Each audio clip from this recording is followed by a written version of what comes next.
Right. Welcome, everybody. Good afternoon. It's good to see everyone again. And I do apologize for rescheduling the meeting. I know that all of our calendars are packed, and so it's hard to switch things around, but I'm happy to see a good turnout today. So I'm going to hand it over to Leslie to do roll call, and then we'll get started with the agenda.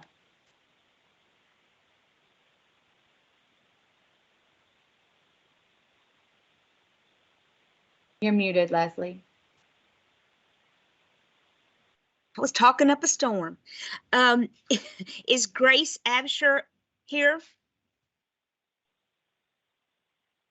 Elizabeth Bruce? I'm here. Right. Katara Catlett? Brooke Gill? Melissa Goins? Tom Haggard? Rhonda Logston? Here.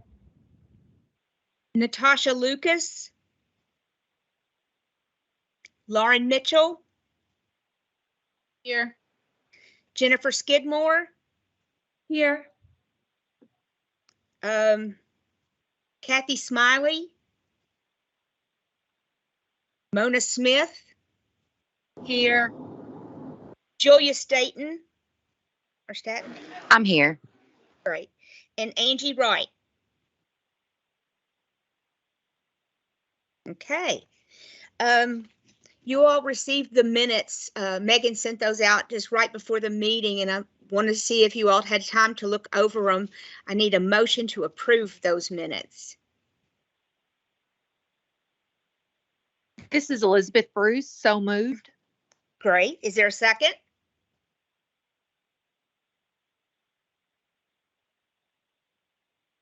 A second?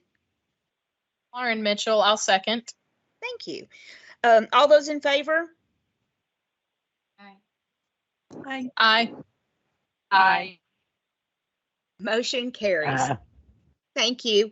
I will hand this over to you, Brooke. Let's see. I believe we're still waiting on the commissioner. Have we heard an update? I have not heard anything today in regards to the commissioner. I reminded them the other day. I reminded his scheduling secretary the other day, or earlier this week. So hopefully he'll be able to hop on and join us. We'll move forward with the agenda, and then we can kind of go back if we need to. It might work well because we didn't get an opportunity to discuss internally as a council. And so I'm hoping you all, oh good, Natasha. You all were able to read through the email I sent this morning, and I do apologize for it being sent this morning. But we looked at the feedback you guys provided through the Google Doc and had some individual conversations with members. And if other members would love to have individual conversations, that would be great. But the consensus was we really felt like our time could be best used for KDE and the families we represent if during each quarterly meeting we presented what was working. You might have to mute. You might need to mute, Natasha. There you go. Thank you.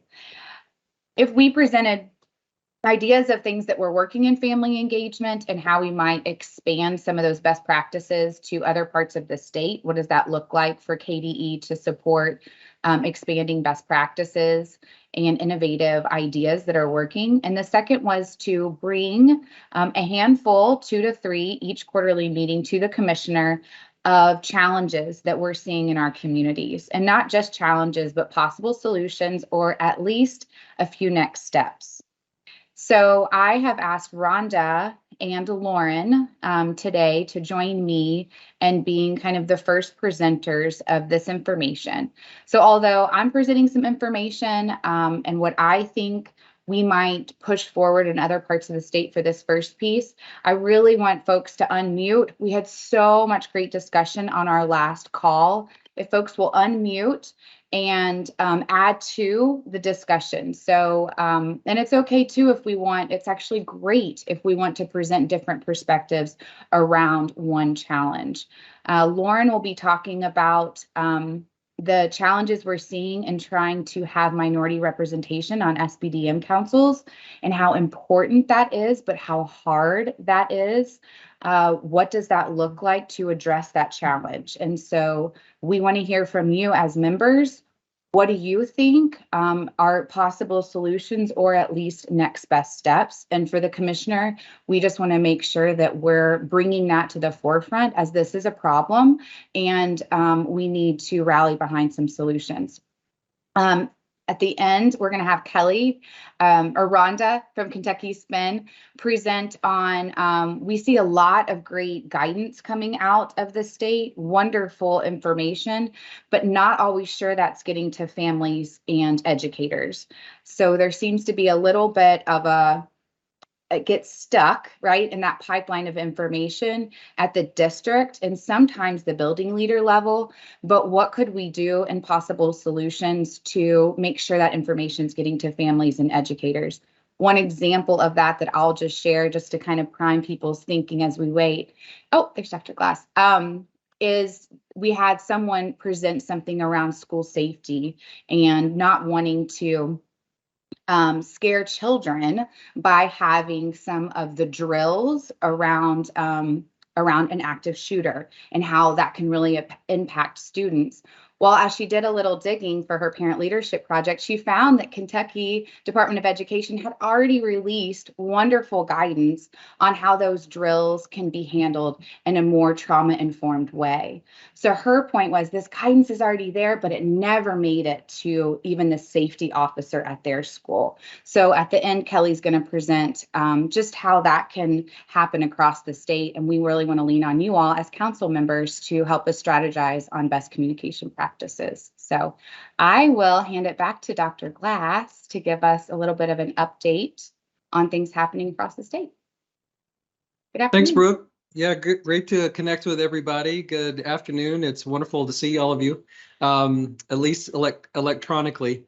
I'll keep it short. I know that you've got a busy agenda this afternoon. The first thing that I'll update you on is that we are seeing a lot of school districts come back together after the summer break. Some people think that school doesn't really get rolling until sometime in August, but in reality, things start moving about now. Districts start pulling staff back together for trainings and getting everything together for the next school year. And of course, with the infusion of new COVID money that's available, districts are going even further on that because they have more resources to offer trainings and other supports to staff ahead of time. So we see that taking place, and I've had a chance to speak to a couple of groups already, and then I'm also speaking to a group tomorrow and then on Saturday around those sort of kickoff events. One of the things I've tried to emphasize is that this is likely to be our first year in 3 years where we have the potential of an undisrupted school year, and so that is something that we can be excited about. I know that we're not past COVID. We may never be past COVID. It's part of life on Earth now. So we'll have to find a way to coexist with that, which I know that everyone is. But I think we have learned to live with it and manage it. And we know that we have a lot of work to do when it comes to catching up students on the disruption that they've had over the past few years. After Hurricane Katrina, there were studies done about the disruption to learning that those students have when their whole school buildings were destroyed and they weren't able to go to school for some of them up to 6 months. And they found that it took, in some cases, almost 3 years for those students to fully recover. They did recover, they did catch up, but it took almost 3 years. And so if you think about that experience, The learning didn't stop entirely, but it was certainly disrupted. And we know that the experience of virtual online schooling was not as successful as an in-person experience. We should be realistic about how long it's going to take for our students and our communities to really recover from the disruption to learning that took place. We will have our assessment results come out early in the fall. I fully expect that Kentucky's assessment results will mirror formative assessments that we've seen across the country, which are showing dramatic improvements and gains in students, much like you'd expect. Students are resilient and they learn quickly and they are catching up. So I think we'll see that bear out in Kentucky's data as well. We'll see a big gain, a big jump, but we also will see that we have a long way to go. And I know that our school districts are very passionate about working on that. I've also tried to emphasize that while we need to prioritize and work on the issue of learning loss with a lot of seriousness, and it's a really important issue, but more important than that, what we really missed out on during the pandemic were the relationships and the connections, and to make sure that we are working to make sure that those are strong and in place as we go into potentially this first full year of undisrupted learning coming up. So focus on relationships, focus on making sure that kids feel a sense of belonging and place, and that there are people in the school that care about them and know what's happening in their lives. And at that point, once students feel secure, a sense of belonging and trust, then I think we're really ready to accelerate these learning gains and move forward. A couple of other things that have happened over the course of the summer that you may want to be aware of. The department has launched our equity playbook. We have around 80 districts in the state that are taking part in that effort, and it looks at differences in outcomes in different student groups that are in schools and what could be some causes of that. For example, we know that staff are often assigned to high poverty schools have much higher level of staff turnover. And so they churn through staff at a much higher rate. And so if you're a poor kid at a poor school, you're much more likely to have a young, inexperienced teacher. So that's an equity effect. And some of the things that schools can do to counter that has to do with the assignment of staff or even supports or incentives that they provide to staff that work in poverty impacted buildings to try and mitigate some of that. So that's an example of an equity based problem in this and exploring potential solutions. The equity playbook goes through several scenarios and situations around equity challenges and then what schools might be able to do to counter those. And so we released that in July and hope that it is a support to districts. We also, right around the 4th of July, we released the LGBTQIA resources and support for any schools or districts that are wondering how they are supportive of those students and what they can do. So those resources are out there.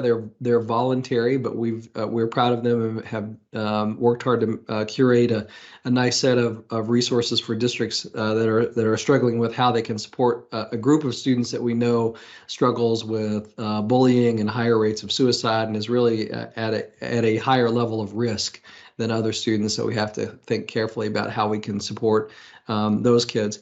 And then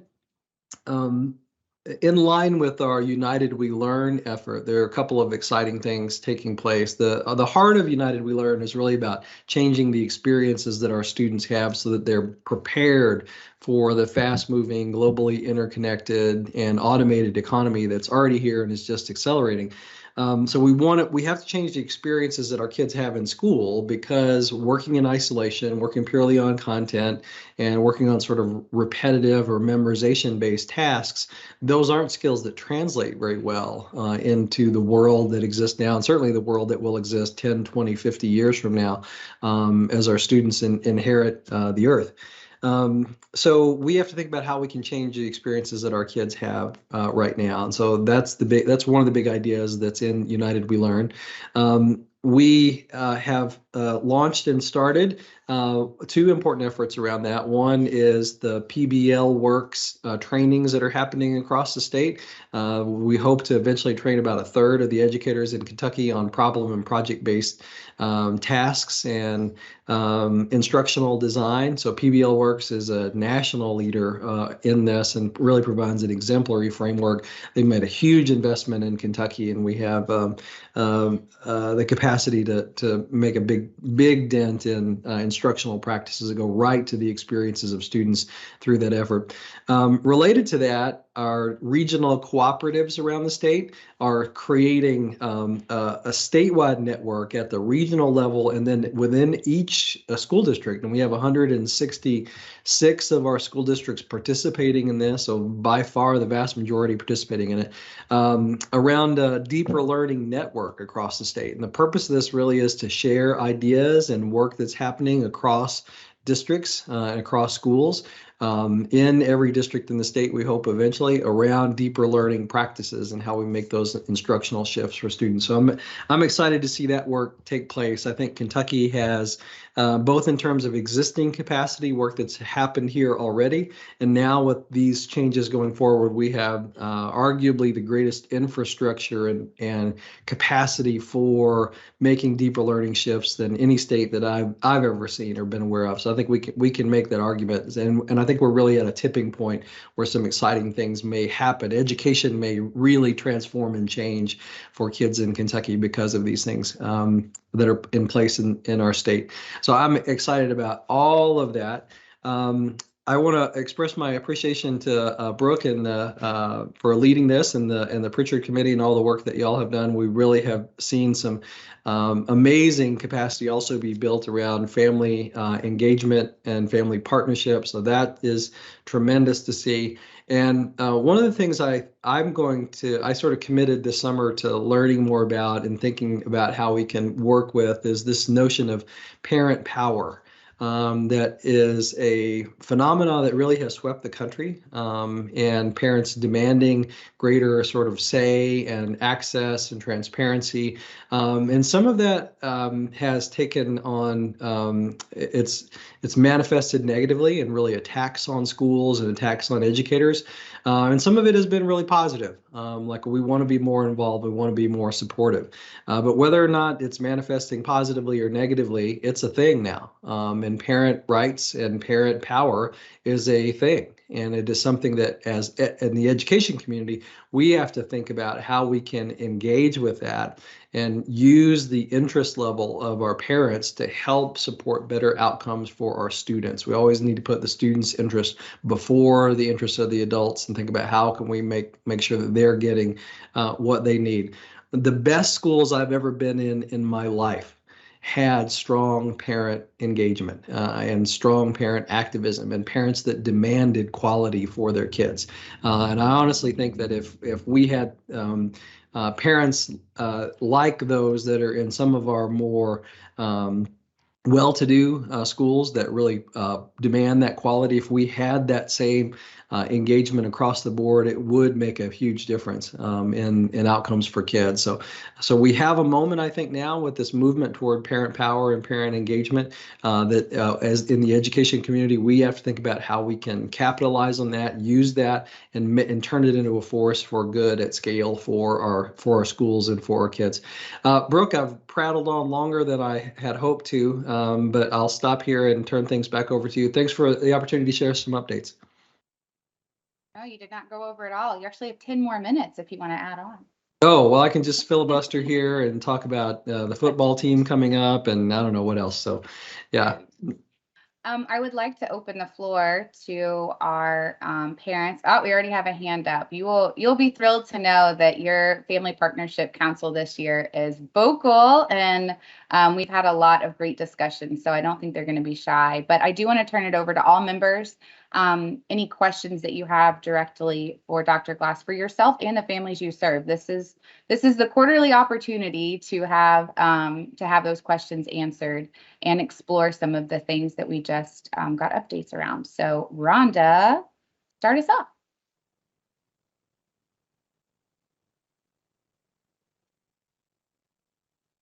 We can't. You're muted.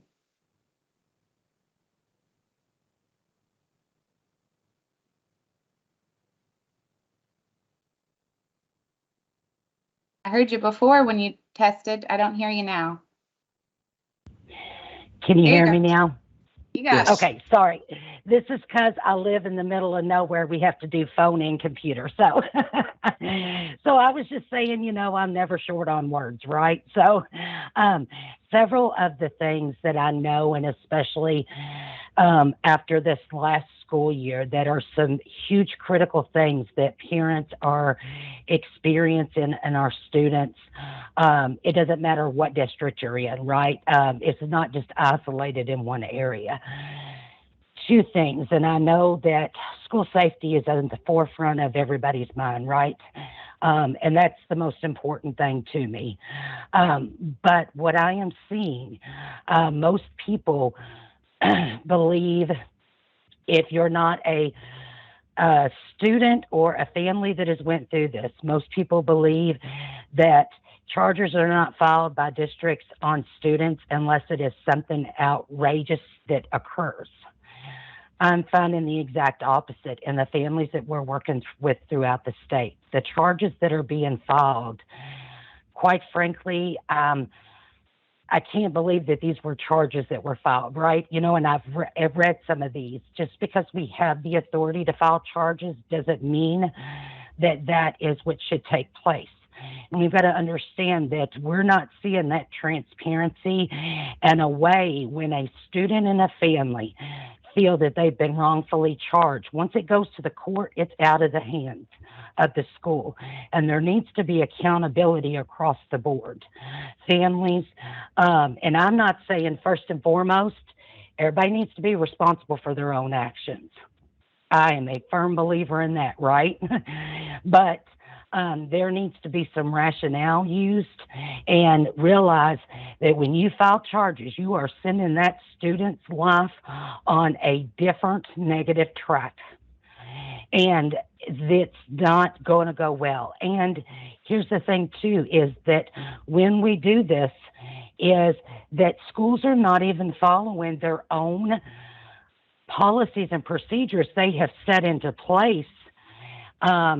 They've not talked with the family. They're not, like, they're totally skipping the things that are supposed to be in place for it. So I won't keep rambling on that, but there's two things. First, we need families and students to have a place to where there is somebody that is not biased in the situation. Families need to have the right to go to someone if they feel that it's wrongfully. We need to have an avenue for that. And families need to be aware of it. And just because we can file charges doesn't mean we should. If our point in filing charges is to punish the child and cover the district, you're accomplishing that. But my heart tells me that this is not what we're trying to do. And I don't mean to be negative, because you all know I see this as a great opportunity for us to work together and make things better.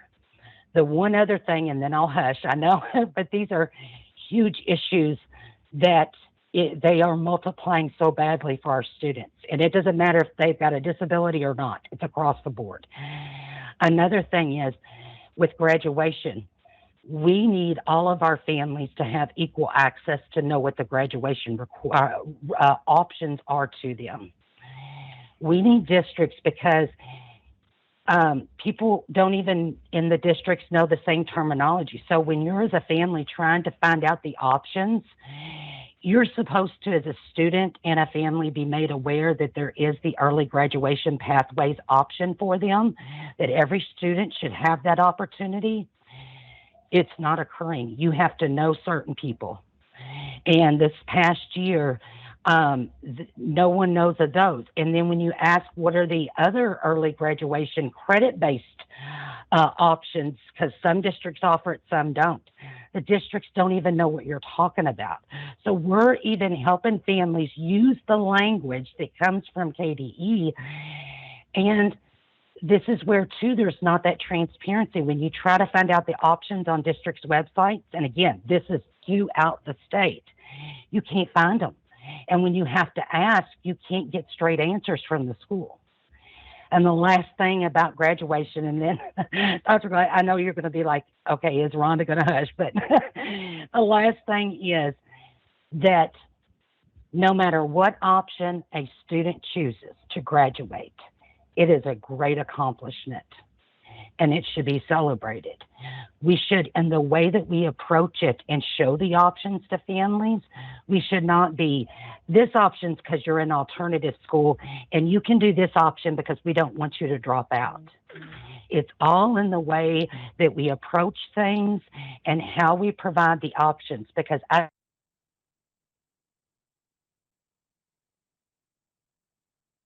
Oh, I think we lost you, Yeah, Rhonda. you went mute.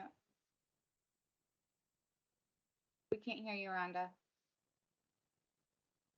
these are Rhonda, getting you- nothing but worse. There you go. Just came back So- in. So, Rhonda, we missed about the last 10 seconds of what you were saying there. Okay, can you hear me still? Mm-hmm. Mm-hmm. Okay, I was just saying, I know that these are making a huge difference in the lives of our students. And if we don't do something proactively to work together, no matter your role, this next year is not going to be good. And especially for our older students. But, you know, we've got to do something because what we're doing is not working, but we're all trying hard. So I look at it as what is the opportunities that's before us, because we can do this.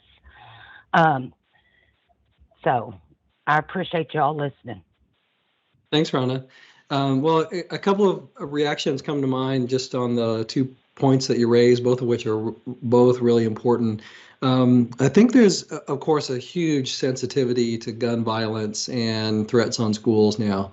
And so we have seen school districts sort of overreact to that.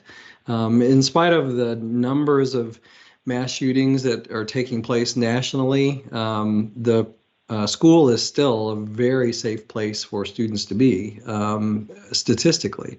And we would like to see less of this gun violence take place. And there are processes set in place where if there's a threat or something comes up, that the school has to evaluate that and determine the next steps. But charges on minors are really problematic, especially if they're out of a knee-jerk reaction or unnecessary, because all of the interactions that young people have with police can create that school to prison pipeline that we've heard a lot about. And that's particularly true for Black and brown kids, who we know as adults will even more likely to have negative interactions with the police. So we start that early.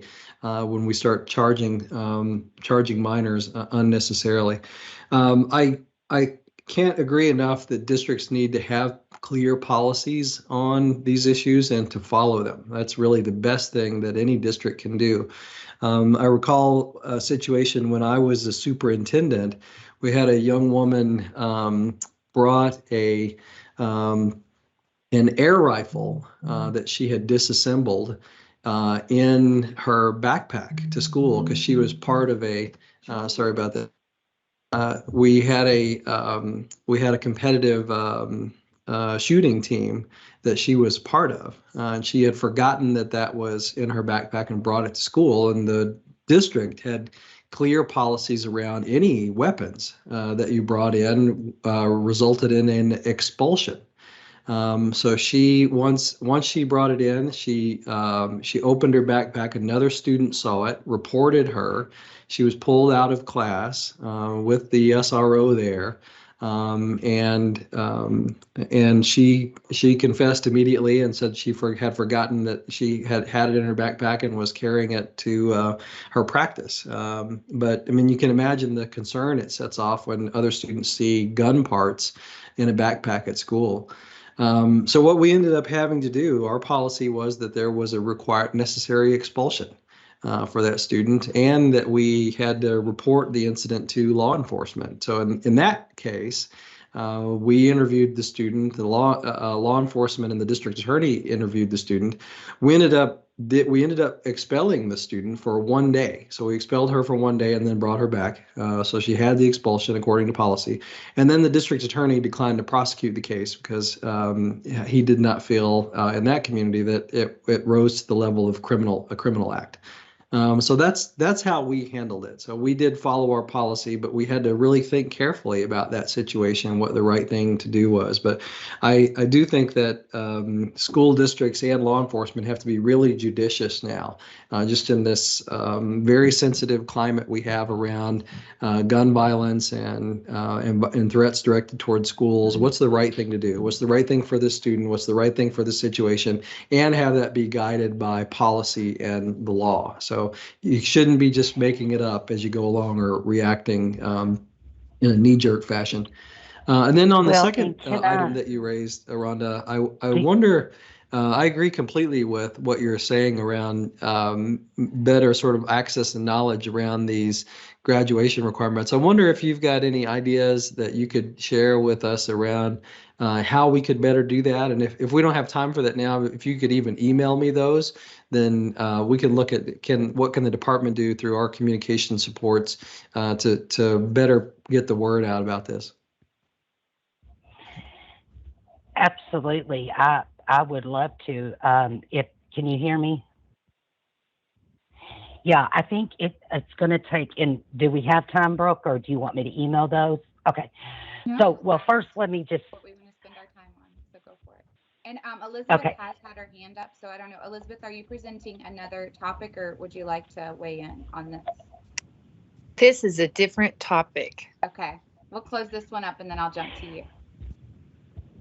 Well, and I can send those, but just some thoughts. And first, I did just want to say all the examples I was talking about too, about the charges, I should have been very clear. None of them were threats on the school. None of them were arms that were done. This had nothing to do with any threats made against any person or firearms or anything. So I just want to make that clear because I didn't.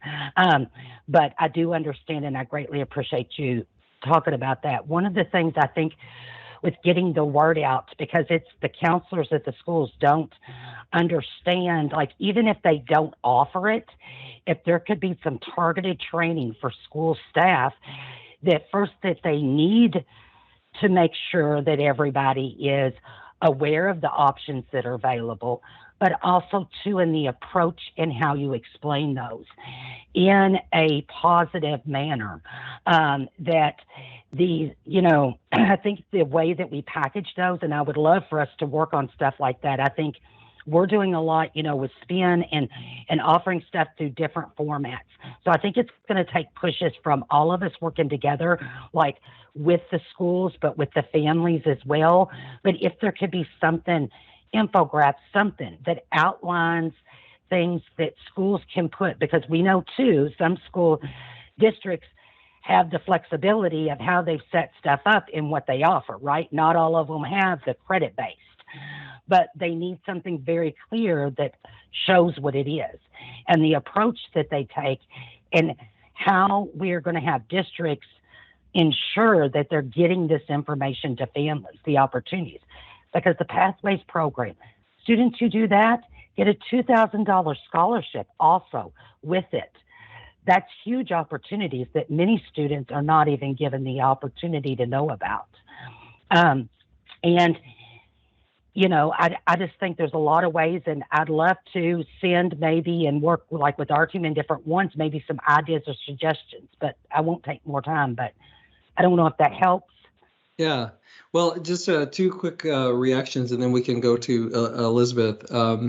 One of the things Kentucky is doing in response to threats of school violence is we really are relying on putting more police officers in schools as one of the solutions. So this whole SRO movement, and then the bill last year that requires an SRO in every school building, it's problematic because there's no funding attached to that to actually do it. But it does seem that Kentucky's on this path of we'll put more police officers in schools. And one of the things that occurs when that happens is you see an increase in arrests of students. because they have more interactions with the police. And so some states have enacted minimum arrest ages. So at below this age, the police cannot arrest a student except in the situation of some very specific situations. And the case that this first arose out of was a police officer had handcuffed and hauled out of the school in front of her peers a 6-year-old. And so clearly that's too young for a student to be arrested for just misbehaving in school. But so that's something I think we'll have to consider, are statutory changes such as that. Does that make sense? Does the minimum arrest age with some conditions around when that could be broken through? Does that make sense for us? On your idea around the sharing the information, I do look forward to your thoughts on how we can better make that available. I'm not able to just require trainings of school staff, so that's not a power that I have unilaterally. And I do think that it would encounter some resistance. And the reason for that is that, not that it's not worthwhile, it's that every problem under the sun, the state of Kentucky has tried to solve in schools by requiring a training. And so we're to the point now that it is a lot. There's just hours of trainings that educators go through on a regular basis. And every legislative session, there's a whole new list of problems in line that want to have a training on their thing. So I think educators are resistant to more of that, and the legislators have become resistant to it as well. But I do think we can look at what are some ways that we could streamline or share some good practices when it comes to making graduation pathways and the opportunities available for graduation more widely known and more widely used. I think that's a worthwhile endeavor. And Rhonda, I can mark these two topic areas as something that we could meet on internally with some of the partnership council members, and maybe come back in September with some more solutions. All right, Elizabeth, you're up. Hi, thank you. And thank you, Rhonda. I'm a prosecutor in my day job, so it's interesting to hear your comments. I deal in family court and a little bit in district court, some with juveniles, so I appreciate your input. But Dr. Glass, my question is about something totally different. Very important, though. Since we're the Family Partnership Council, part of that family engagement, I think the basis of that relationship starts with the teacher. So I'm interested in how the Department of Education is planning to address the current teacher shortage and the high teacher turnover rate. Brooke mentioned that a little bit before you came on, but I was hoping that you all had a plan to address the pretty significant teacher shortage we have right now, and teacher retention.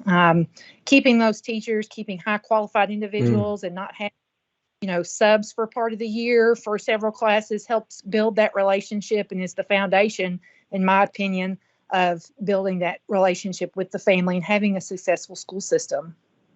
Right. Wow. Well, it's a hugely important topic, and everyone has an interest in having talented, committed, professional, well-supported teachers working in their community schools. Everybody wants that outcome.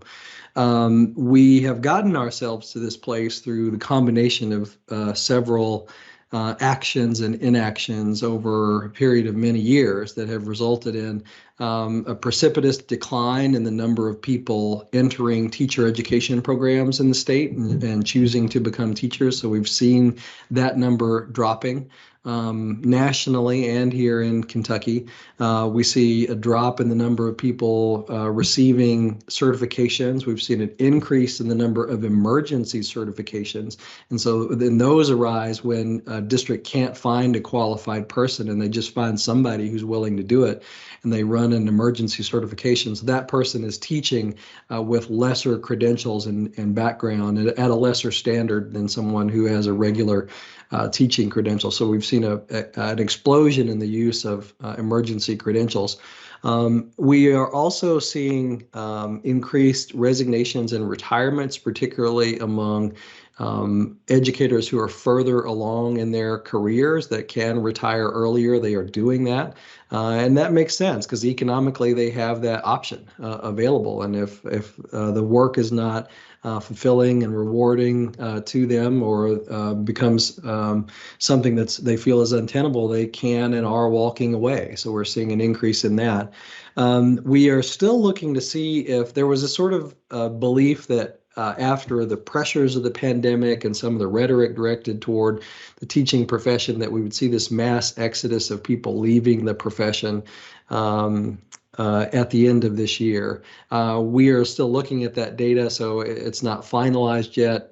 We have some indications that there's some validity in that statement, but I'm not prepared to say that did or didn't happen at this point. But we certainly have attitudinal data where we asked teachers about their stress levels and if they were considering leaving the profession, and we saw an alarming increase in both of those factors when we surveyed teachers just on their attitudes and perceptions of how their work was going and how their working conditions at school, and their looking ahead, their thoughts about continuing in the teaching profession. So all of these things point to the crisis that you mentioned, that we have high numbers of openings that are going unfilled.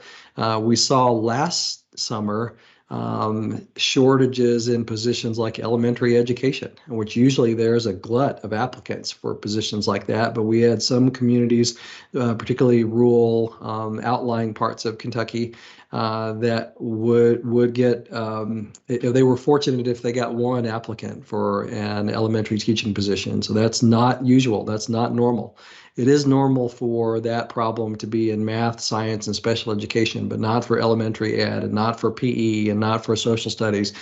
So those other roles we typically have seen just a lot of applicants in, and now we're having shortages in even those areas as well. I think this has gotten the attention of our legislators because they're hearing in their communities that there are teacher shortages. Just at the end of June, we had 5,000 some unfilled teaching positions in the state, and that's late to be having that volume of unfilled positions. So there's a great concern that we'll see another jump or surge in the number of emergency certifications that are being issued, or school districts having to reorganize schedules and increase class sizes because they don't have enough staff to cover the schedules and plans that they had in place, which is going to exacerbate the workload problem that's on our educators. So we get in this vicious cycle where we don't have enough staff, so we end up doubling up the work on the people that are there. Or we end up in a vicious cycle where we don't have enough qualified professionals, so we end up watering down the requirements where teaching is no longer really a profession. And I saw that Alabama had taken the step of saying that if you had a high school diploma, you could be a teacher. So that is not opening the door on certification. That's a deprofessionalization, and I would not support that. I think teaching is a profession. It's not something that everyone can or should do, and it's a calling. It's something that people are called to, and it requires a high level of training and an ongoing commitment to mastering the art and science of teaching. That requires a lifetime commitment. You mentioned that you were a prosecutor, and just like being an attorney, that's a calling, and it requires specialized training and then an ongoing commitment to keeping up with changes that come in the profession, and teaching should be looked at much the same. So I'm concerned about this. Directly, you asked, what we're doing. We're doing all we can. It's not enough. We have a program called Go Teach KY that was set up by Commissioner Lewis a few years ago, to his credit, as a statewide effort to try and increase pathways into the teaching profession, increase interest in the teaching profession, and supports for teachers coming in. It's under-resourced. It's not resourced at the level that it's going to make a big difference. So we've talked to legislators about increasing the resources and outreach for that. We've also had conversations with legislators around some of the things that they can do to help support this. One of them is they've got to adequately fund education so that teaching remains a profession that leads to a stable middle class life and retirement with dignity. Teachers don't go into this field to be rich, but they shouldn't have to have numerous jobs to try and make ends meet, especially when we're considering college educated individuals who have options. So people going into teaching can do the math and see what their life is going to be like, and talented people have options. So we need to make sure that teaching is one of those options that leads to a professional and livable wage and retirement with dignity. One of the things I mentioned to the legislators is we've got to knock it off with the bringing hyper-partisan politics into this. Again, everybody has an interest in having talented, well-supported professional educators in their community. And all this business around this critical race theory panic that happened and attacking teachers over COVID mitigation efforts, none of that helped. So we've got to start thinking about how do we move forward together with a supportive mindset around the teaching profession, and how can we make it more attractive for aspiring teachers and keep it attractive for people that are in the field, because we want the very brightest and most talented people in our society to choose teaching.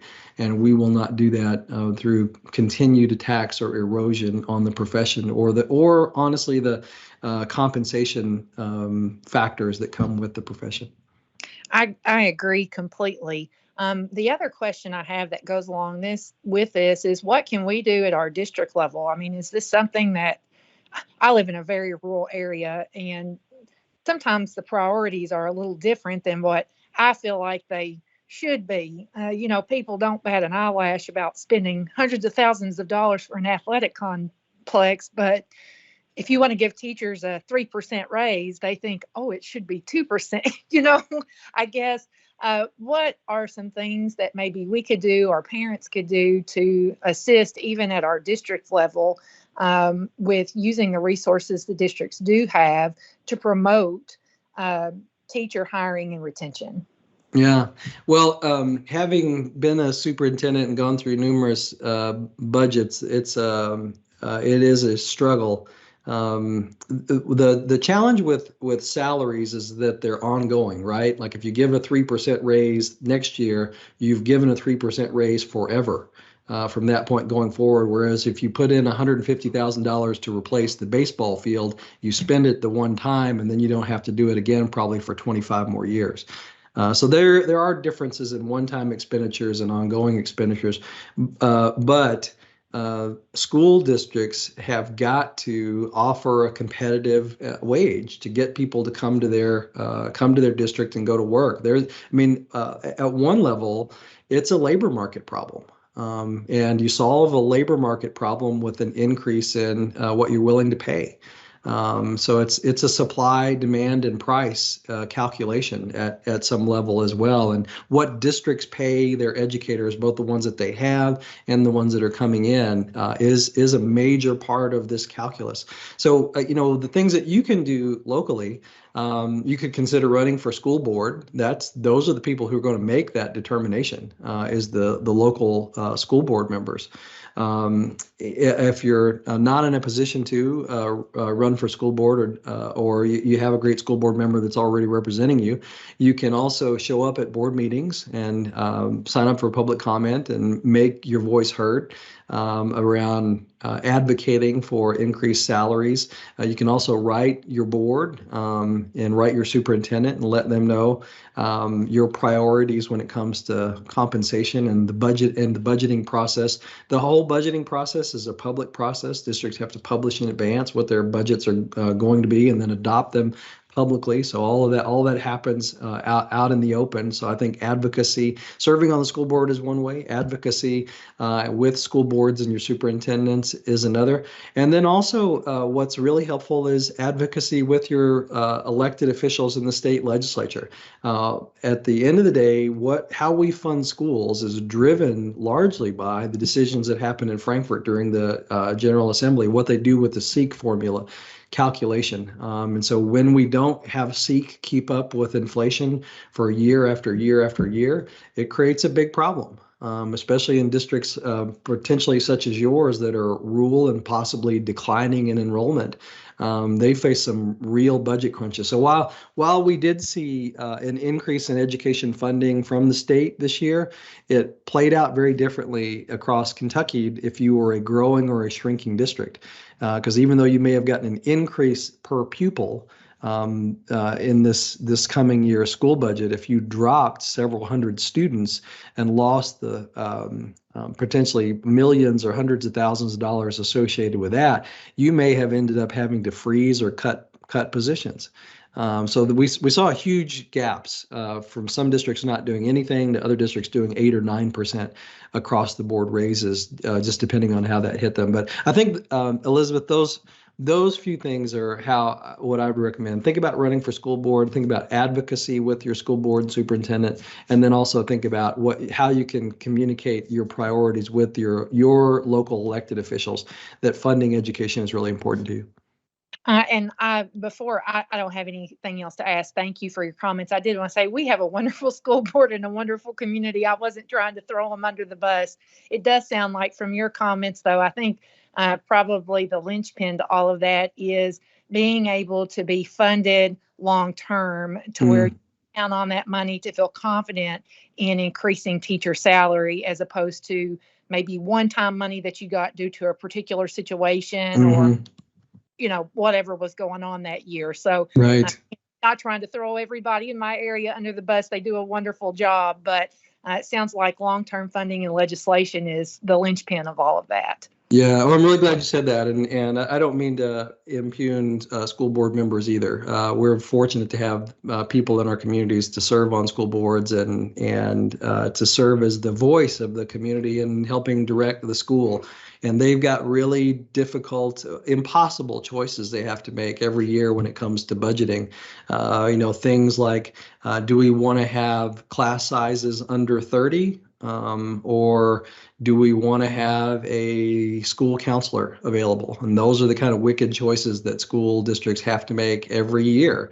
And so, especially when we don't have funding increases that at least keep up with inflation, you end up getting in a cycle of cutting and doing without.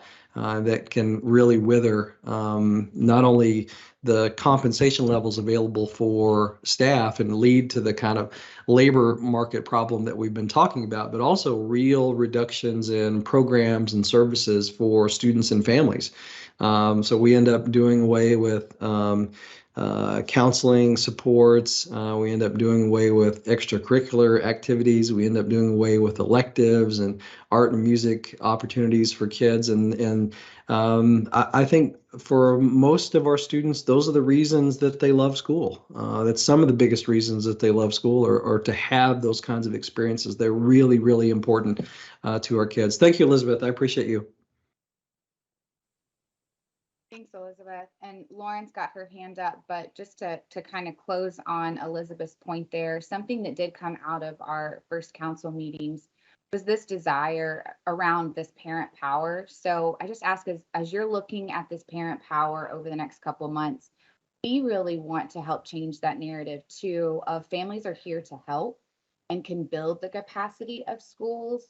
And so we just need to help our families have the knowledge, have the invitation. We always say like inviting them to the table, but it's really complicated. And it's hard to kind of change that narrative of it's not just families stepping up when something's wrong, but it's seeing your families as that army that you could really put into action if they had the information and the ask. And so we would love to work with you or anyone from KDE and turning that into concrete action steps beyond, running for school board. We need more families to run for school board. We need more families to be on SBDM. We need all of those things, but what are some of those other creative, innovative ideas that maybe we're not even trying yet? So we would love as a council to think about some of that. Yeah, I think that could be some of the work that's ahead is, again, how do we capitalize on this movement that's happening here and try to turn it into something really positive for Kentucky? Okay, Lauren, you're up. Thank you. It goes along, Brooke, you almost asked my question, but Ooh, I we didn't mean to had, steal it. no, that's fine. In my district, we had a lot of teachers leave, and being on the council for as long as I have, I've sat in on, I've lost track of how many interviews I've sat in on. Just this summer alone. I mean, I spent all of last week helping hire a principal. We spent this week hiring other positions, and something that I keep seeing is we have a lot of brand new teachers or those who are being emergency certified. And one of the things that we're asking them is, about classroom management, those first few days of school. What do you want to accomplish? How do you get it done? And almost all of them say nothing about parents, say nothing about families. And it makes me wonder, at the university level, is it being promoted as something that's helpful to them? Because I almost and I've gotten, my administrative team in my school now knows that I will, almost at the end of every interview, they'll say, any other comments? And I'll tell whoever's interviewing, don't forget your parents. They're an excellent resource. When you reach out to them, they're almost always willing to help, but a lot of them won't help unless they're asked. And we had a teacher say she was struggling with school supplies, but we never knew that. It wasn't communicated to the community or the parents. And we've got so many businesses in our community that would also like to contribute, that parents own or work in. And so I'm wondering, how do we systemically across the state, across colleges and universities, make it a priority in their own education as they're being taught how to be educators? How do we get it across to them that parents are important? Because I feel like in the last few years, especially with my work with KASC, that we found that we're kind of at odds with one another. Teachers got a little leery of parents are the bad guy, and I think parents were like, teachers are the bad guy. But parents who work closely with teachers know that's not true. Teachers who work closely with parents know that's not true. But how do we get that conversation going? How do we do that to where when we're hiring in brand new candidates, they already know, okay, this is something I've been taught. This is something that I've seen with my practicums, that I know that one of the first things I need to do is reach out to those parents, because you can't establish a relationship with that kid. You can't know them really, really well if you don't reach out to your families. Yeah, well, a hugely important topic and great observation. Honestly, I don't know. It's been so many years. I came through a teacher preparation program in Kentucky, but it was decades ago. And I don't think I had any courses or interaction about engagement of parents. I mean, I don't think that was on the radar even, and it may not be now.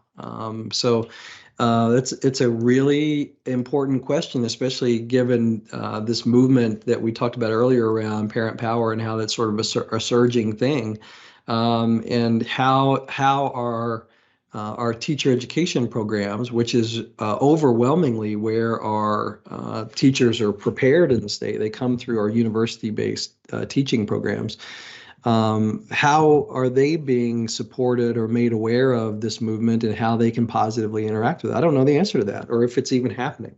So I think, that may be a next step for this group and for us, is to bring on some of the deans of the colleges of education and have this conversation with them. Say, well, what are y'all doing? How can we help? Would this council, members of this council, be willing to go to some teacher education programs and give a talk or cover part of a class and talk about the importance of this and give some ideas on things that teachers could do? So I think, finding out what's happening would be a first step, if anything is happening, and then offering to be a support would I think also be a positive step in interacting with our teacher education programs around the state. So, and I love the stuff that the Pritchard Committee does around this topic. And Brooke, your work on this has been phenomenal. Just lifting up that there is a set of practices and really a science to improving family engagement, and there are clear steps that schools can make. So making that information more available to all schools, especially to new teachers. I think those are three steps that we could take right away to get at some of the challenges that you've raised, Lauren. Thank you so much. You got me thinking. I know that here in Woodford County, we reach out to Georgetown College and Midway University first to see about graduating educators to fill our buildings. And I'm wondering if I could have the opportunity possibly to go to those campuses. And I don't know if they would let a parent. I mean, with the pandemic, it's become a little tricky on where you're allowed to go and where you're not. But it gets me thinking, I should start locally. I live here in Midway. Midway University is right behind me. I could go and see, but it makes me well, and makes me UK encouraged. not far away, and Eastern not far away too, both of which are major preparers of educators in our state. So so some ideas like that. I mean, that may be something that this council may want to take up as an action step, is trying to put together something where you could, in 45 minutes or something, talk to rising educator candidates and give them some ideas around this where they've thought about it. So I think that's a tremendous idea.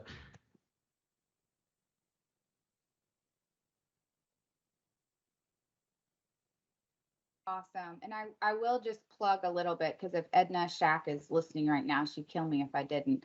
She just completed a baseline survey with all of the Kentucky universities to gather that exact information of what are we currently teaching around family engagement in our schools. So we do have a little bit of work that we can build on. And we just presented on a panel, I'm going to get the acronym right, KACTE, Kentucky Teacher Prep University training. And Lou Young was there to talk about United We Learn. I was there to talk about family engagement, and they are hungry, Lauren, for this information, because it's not being taught. Very few programs weave it in at best. But Kentucky doesn't have a requirement. In Ohio, it's required 3 hours in teacher prep is dedicated to family engagement. We don't have that kind of requirement, and I'm not saying we need to. But maybe it's weaving it into current curriculum that is actually might be a better practice. And so and so that sort of requirement, Brooke, that could come through the EPSB, and that may be a step down the road too. That we consider having EPSB consider that as a requirement. And when you do that, there's a whole process of you're making a regulation change. So there's a bunch of input that everyone will have on that. So it'll be a really deliberate a step if we decide to go that way. But I'm thrilled to hear Edna's working with this group. She's a force for good, and the fact that she's working on this is really encouraging to hear. Good stuff. I'll add to that and then open it up to anybody else before we move forward. There's a real need for concrete, and I might be jumping ahead to whatever's on slide 4, I think, but concrete, folks want to know exactly what does it look like. And so I think we always have to challenge ourselves to find those specific stories that are happening. One story I heard just this week was that families at a school have a welcoming event for all first-year teachers. That is a really concrete, amazing way to welcome a new teacher into a building, and using your families as a resource in a way that benefits them too. So the families host the welcoming event for all the first-year teachers and talk to them about the culture of the school and the students. And that's just a great way to not put the burden on the administrators or another training. So I would love for us to collect concrete ideas like that when we're talking to teacher prep and district leaders. Anyone else want to add on to that or have your own question, comment?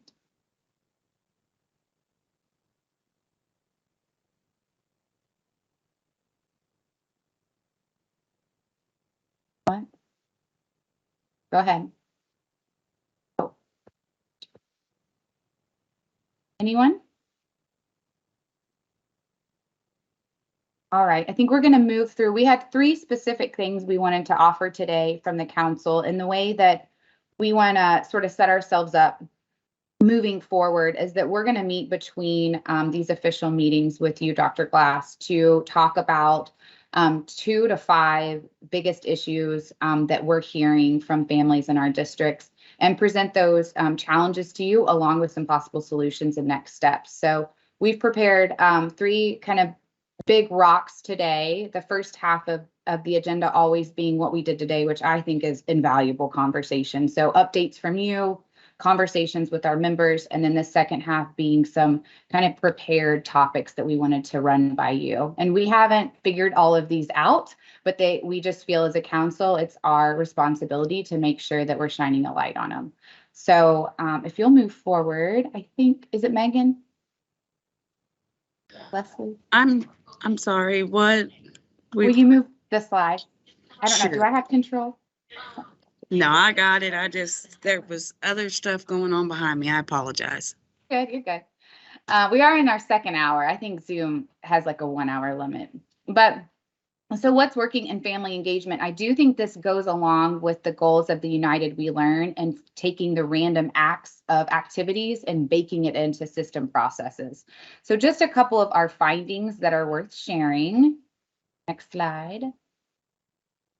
We, of course, want to honor our certified schools one more time, and 2 more schools in addition to this list certified today, which is North Washington Elementary and Washington County Elementary. So we're up to 11 certified schools. Our goal is 50 by the end of the year.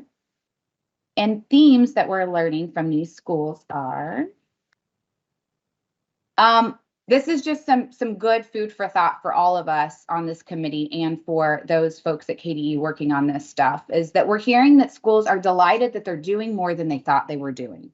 So it's really about being intentional in some of the things that they may have naturally been doing just out of the culture of the school. So they're thinking that's going to be this huge thing that they have to take on, and they're comforted to know that, hey, we're actually doing more of this than we thought we were doing. So that is something that's rising to the top that's been great to hear. We're also hearing that you can't be afraid to just try something, throw it out there. If nobody shows up, you go back to the drawing board. And always welcoming families to the design table is proving to be most effective. So instead of creating it in a hub and then hoping families show up, it's inviting families first to say, what would you like to see from this school? We're seeing a lot of different schools do this in different ways, but this seems to be a concrete idea that works, is that in some form or fashion, every child is assigned to one of the school staff members. So one of the ways we heard it, 2 schools actually did it, is names on index cards. You put them all over the tables in the cafeteria, and you have all staff come in, teachers, cafeteria workers, secretaries, all staff come in, and you don't leave until every card is picked up.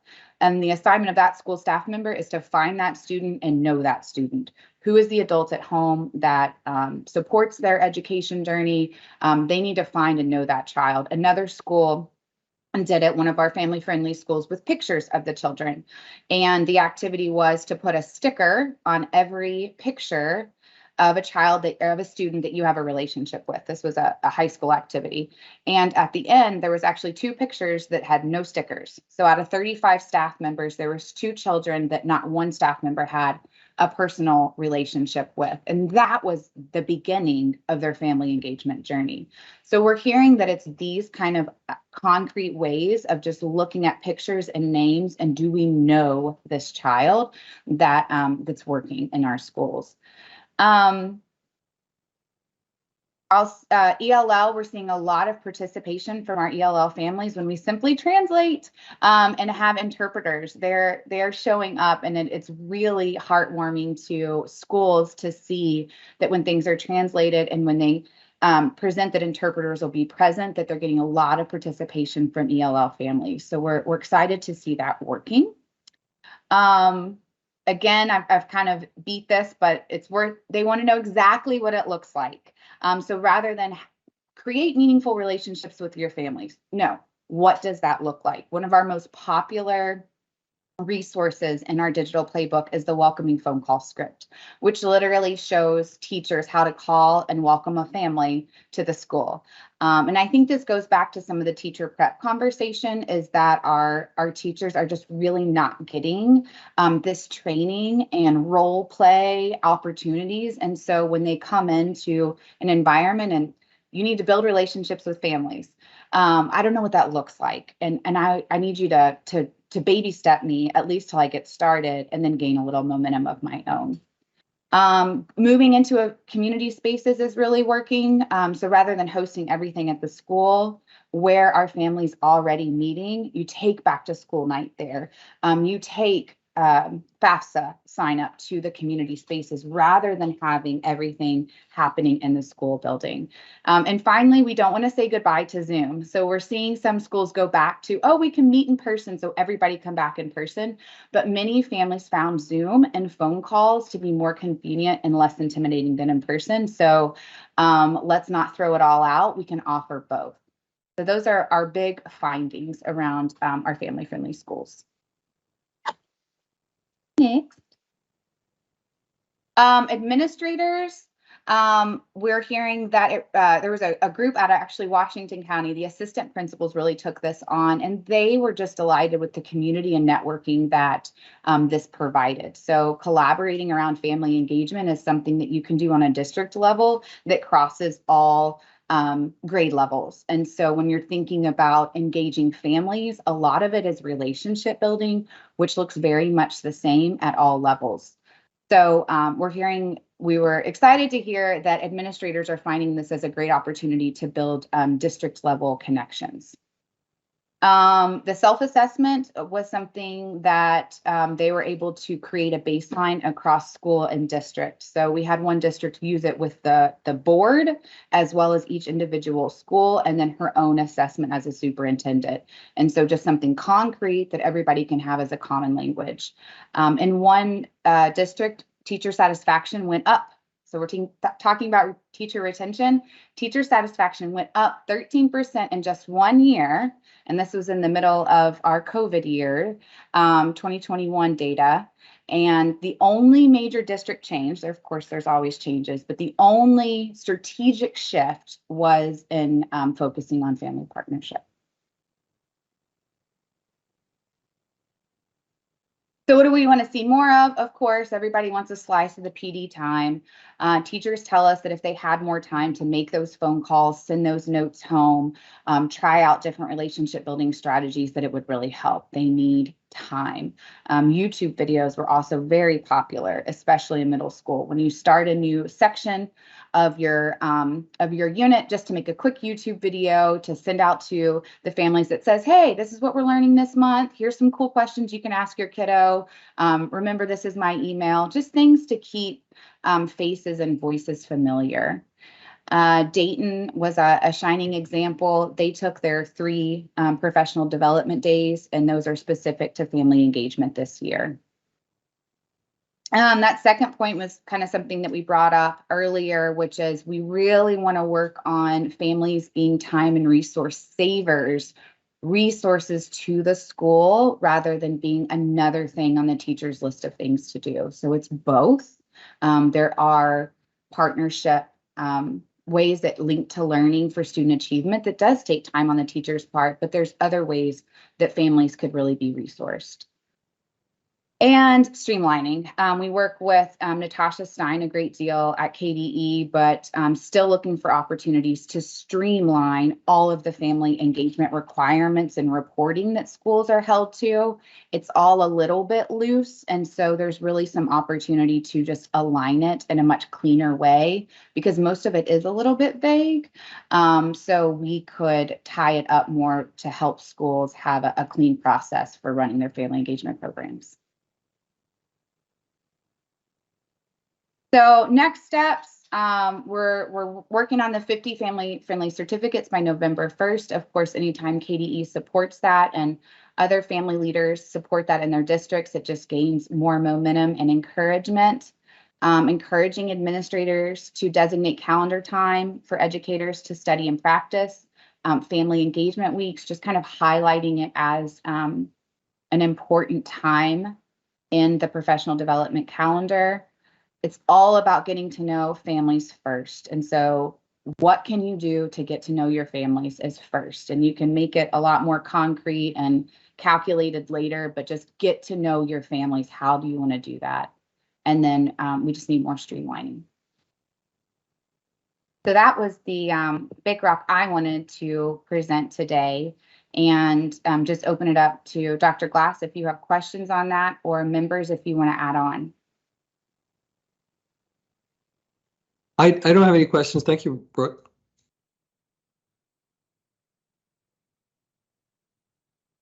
Feedback from members, anything you want to make sure stands out as highlighted and bolded?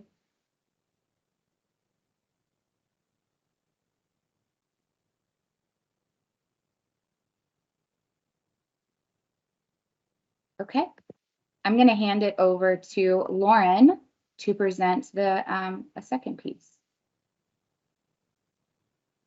Thank you. In districts where 8% or more, I'm sorry, let me back up. Kentucky state law requires schools with 8% or more minority population to have at least one minority rep on the council. This is the next slide, Megan, sorry. We in our district and in others are having a difficult time finding and keeping minority representation on our councils. We find that it's sometimes the same one over and over again. You're waiting for their child to age out of elementary school so you can get them to serve at the middle school, and it puts a strain on those individuals because it's usually always the same ones. We went a year and a half without one and had to go with a teacher rep because we couldn't find one in our own district. And we want to know if other schools are doing that fantastically. Can we share it? Can we talk about how to do that better? In our district, we had a mom who was very interested in serving in the minority role, but she was herself white, but her husband and her kids were not. And we had to tell her no, because that does not, she didn't qualify according to the laws. And we want to uphold the laws. And we also don't want to minimize how important that minority representation is on a council, because it's vital. You need diversity in your council that represents your school building. And I understood her point of view, though. She would represent her minority children very well because she cares and is an advocate for them. But is she an advocate for the entire minority population? Probably not. So it begs the question again, what are strategies? What are good practices to be getting these minority parents to serve, to find it important to serve? A lot of the ones that I personally approached, a lot of parents, and this is minority and non-minority, they don't understand SBDM for one, and they're intimidated by it, and they don't want to make time for it because they don't see it as important. I get all the time, I really think we should do this, and I'll invite them to a meeting. It's an open meeting. Please come and voice your opinion. No, I don't want to do that. Can you just say that for me? They don't want to come. And we have kicked around ideas in our own school about possibly getting some ELL students to sit in on our meetings or elect one to our council and have them be the liaison between our council and their families and their community, and see if that would help. But we really just need to talk about this and generate more strategies for best practices surrounding information, invitations, and just how do we go about doing it? I'm not sure if KDE even has a best practice guideline for that.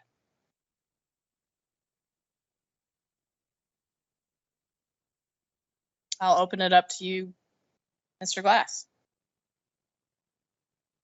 I don't know if we have a guideline for it either. I'm not sure. Other members? hearing struggles with this or guidelines, or are you doing terrific at it? We need to do a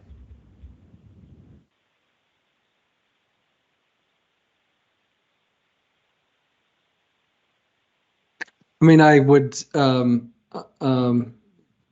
I believe that it's a similar problem that schools have with engagement of minority or low-income parents in other areas as well, in that you have a combination of factors that are resulting in this that include minority and often low-income families are stressed for time and the supports that are necessary to participate, like additional childcare or food service or things like that. So councils might be able to provide some supports like this that would make it easier for minority or low income families to take part. Of course, those are not exactly the same thing, but there's a correlation that exists there. And particularly when we're talking about families that are Hispanic families, that you've got some distrust of government or because of there may be immigration concerns or issues that lead to that, or one of the districts where I worked as a superintendent, we had half of our families were Hispanic, and I learned there that there's a cultural deference to educators. Like, you're the expert, you decide. You don't need me weighing in, and of course that goes counter to what we're trying to do here. So it is overcoming, I think, all of those things. The overcoming what are the supports that are necessary to get engagement. How can we put those in place? How can we make sure that families are welcome and understand these opportunities, and that they understand that it's not intended to be entirely deferential to just the education professionals. We want and need parent input on school councils and in other decisions that schools make.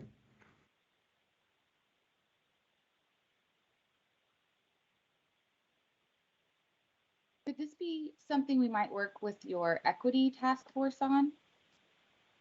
I think that's a great idea. Yeah. So we could share this with Damian Sweeney and Thomas Woods Tucker. That's a great idea. Yeah. That would be great, because I wonder if the toolkit touches at least on something around this. And Yeah, and maybe we could use some of the department's communications tools as a way to share information about this.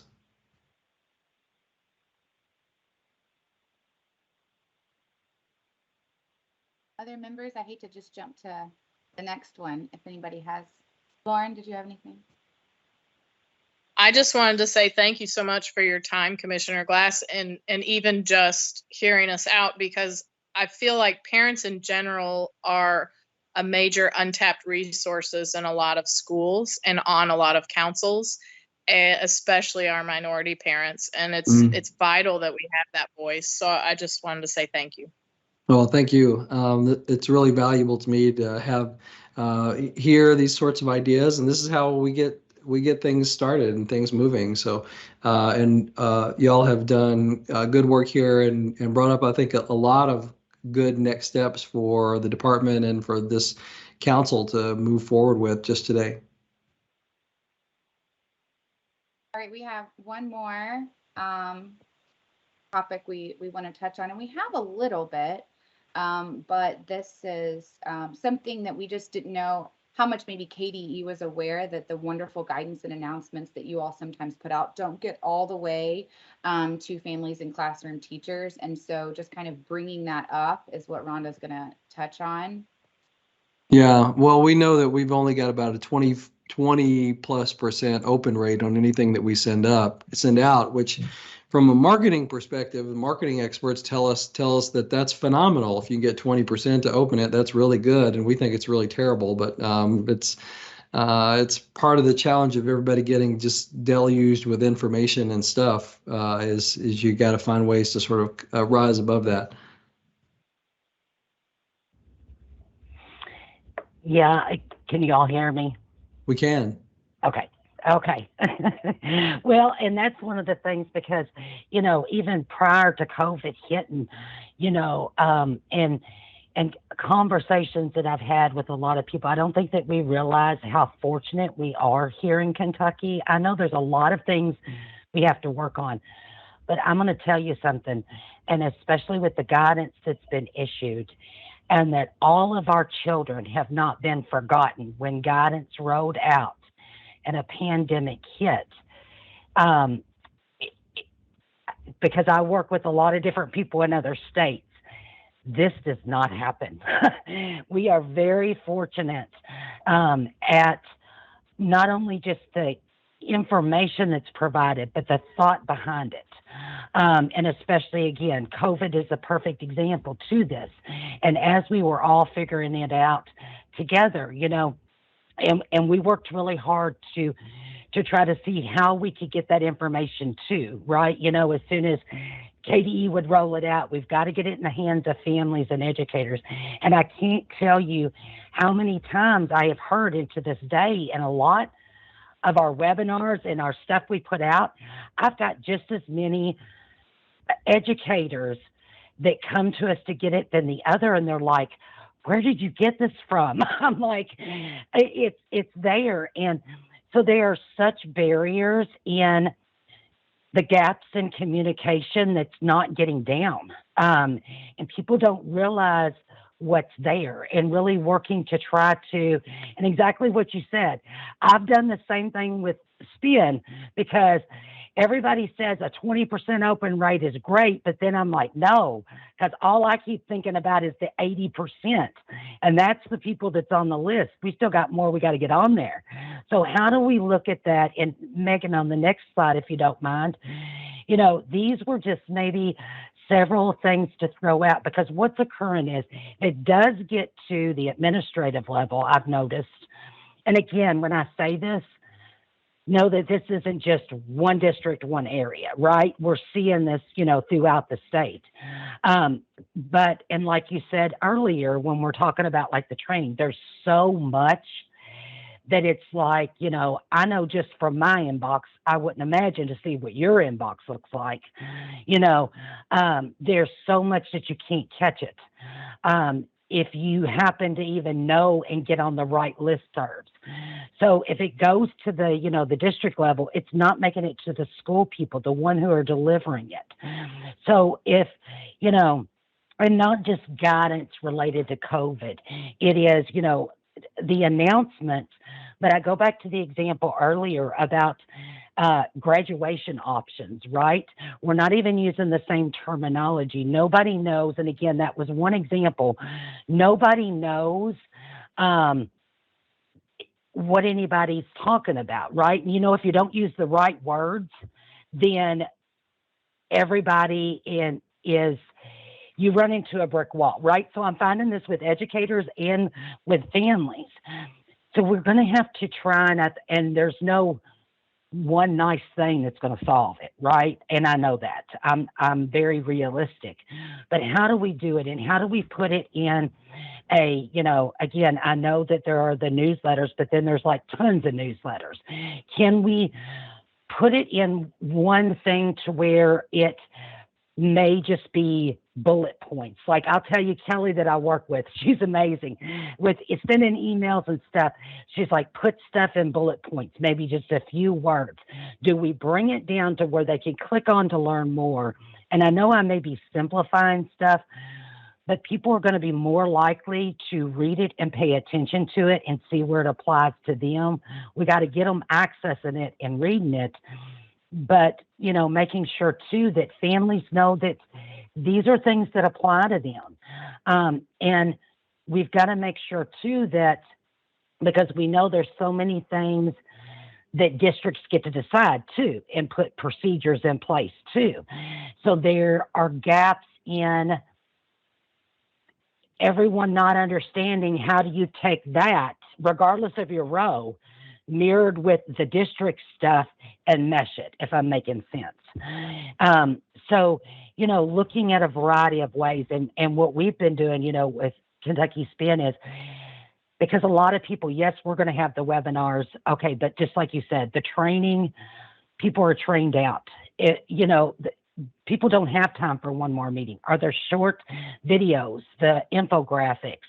Can we, is there a way for people to promote it within the schools too? Because I've never seen through the schools a promotion of, and again, not saying that it doesn't happen in different places, but I've never had a family tell me that, do you know that you could get on this and learn from KDE, right? It's almost like it's separate and you just don't go there, right? But if we bring everybody together, we see the partnership, not in an adverse, I don't know that my words are just right, but,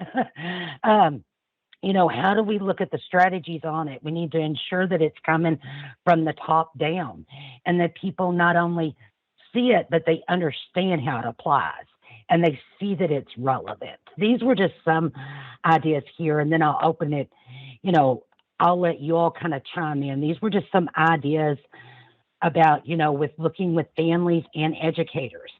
Can we just make, families one pagers or like as little amount of information, but as much as you can get in there, because when you send it out, but also make sure, because I think there needs to be a push of people to be aware of it too. Because if they're not aware of it and you start doing it and provide it, it's still not going to make an impact.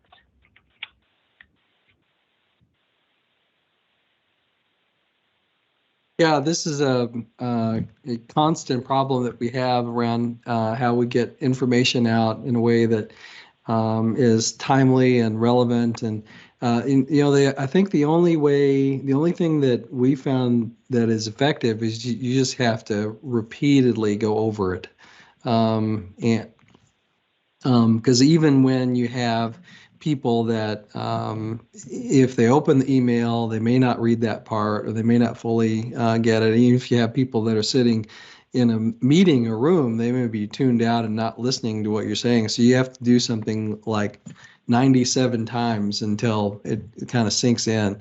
So I think that's the approach that we have to take, is you just have to it's frustrating, but you just have to continuously go back at it. So like the United We Learn effort that we have in the state right now, we recognize that even though we've done a lot to try and promote it and make people aware of what that means and what it potentially asks of them, we have probably most people in the state have no idea what that's about. So we just have to keep going and keep sort of evangelizing and spreading that until we get to a point that we really have a tipping point of people who get it. So I think that's what we have to do in all this too. Is just it's tiring and it gets old, but we just have to find the energy to keep it up, keep up the communication. Is there I should know the answer to this. Is there a process where SBDMs talk to each other? Is there like an internal communication between SBDM members? I don't know. I haven't, and not having served on an SBDM, maybe somebody here that serves on one could talk about their experiences. Lauren, you're on an SBDM and your hands raised. Do you talk to other SBDMs? I'm just thinking that might be a nice communication channel. There is no, as far as I know, there is no internal structure to do that. I mean, there's the state, the KASC association, that may be an avenue to do that, but it's. Yes, I'm talking about, I sit on the board of KASC. You're absolutely correct, and it is across the state. But I'm talking about just in my district, do our SBDMs talk to one another? Rarely, no. We get together for training at the beginning of the year in July, and then we don't really see each other anymore after that. So as far as that goes, no. But KASC, yes, is dedicated to getting information across the state about councils. We are having the same problem, though, that KDE is how do we get people to open it, read it, retain it, and pass it along? I know about KDE and KASC because I've served on councils for 10 years, but I am an anomaly in the parent world. A lot of parents don't know it's available. the reason I raised my hand is because as Rhonda was speaking, I was sitting here thinking, which ones do I open and read avidly? And it's always the ones with a picture. I loved your series when you would have a photo of a graduate, a recent graduate, and tell what they're doing. I love when the author or the contributor or somebody who has got an impact story has a photo. I don't know why, but it's more engaging and it's relatable. Oh, that person, you might even know the person. I'm sitting here thinking, if you had pictures of schools, and not just the school, but maybe the council or a group of the teachers, and this is what's working for this one. Impact stories and photos really get me opening things and reading them from KDE. Yeah, we've seen a lot of success with sort of human connections, and that's a strategy that we use at the department, is try and tell stories, particularly things that have a human or emotional connection, to create those stories and share them. So that's something that we do. I also think that going back to, we just have to keep finding the energy to go back at it. People are just overwhelmed with information and stuff and communication and things trying to get your attention. I mean, our phones and iPads and all our devices are constantly, they've been like scientifically designed to distract us. Pay attention to this, pay attention to this, pay attention to this. So like into that environment, we come with our newsletters. So I think people develop strategies for ignoring things, and you kind of have to. You can't keep up with everything. I was a political science undergrad, and one of the psychological concepts I learned about was called rational ignorance, which doesn't make any sense when you put those two words together. But what it means is that as a coping mechanism, people intentionally are ignorant about some things because they're like, I don't have space in my head to hold this. So I'm just not going to learn about it because I've got other stuff that I need to focus on. So, it might be, in the Fed's interest rate policies, or it might be the conflict in the Middle East, or it might be Ukraine, or it might be, school councils and how you work with them. But like people are just like, I don't have space in my head for that, therefore I'm going to ignore it. So I think we're running up against those kinds of things too. I think also things that are incentivized mean more to the person opening them. And it goes back to what we've been discussing. If you make family engagement a priority with educators, with your schools, with families themselves, they'll be more apt to go, oh, KDE has something to say about this. I better pay attention because I'm helping in the school and I need to know it. Right.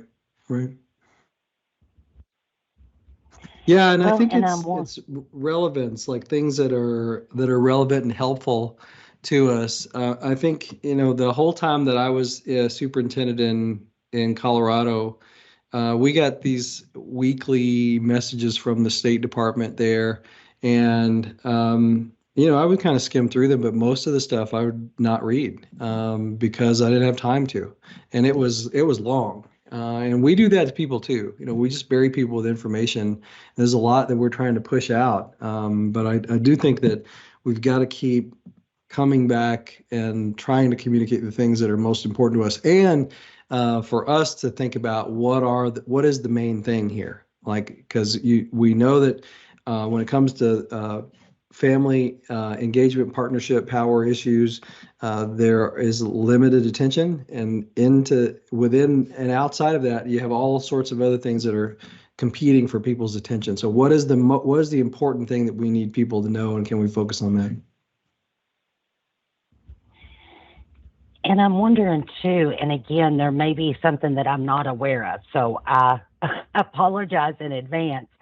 But when I'm looking at the list of the newsletters that you could subscribe to on KDE, there's not one for families.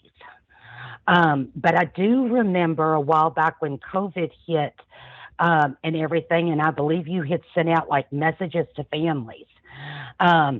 and everything. So I'm wondering if, and again, forgive me if I'm wrong about that, because I will be so happy to, but I don't see one specifically for that.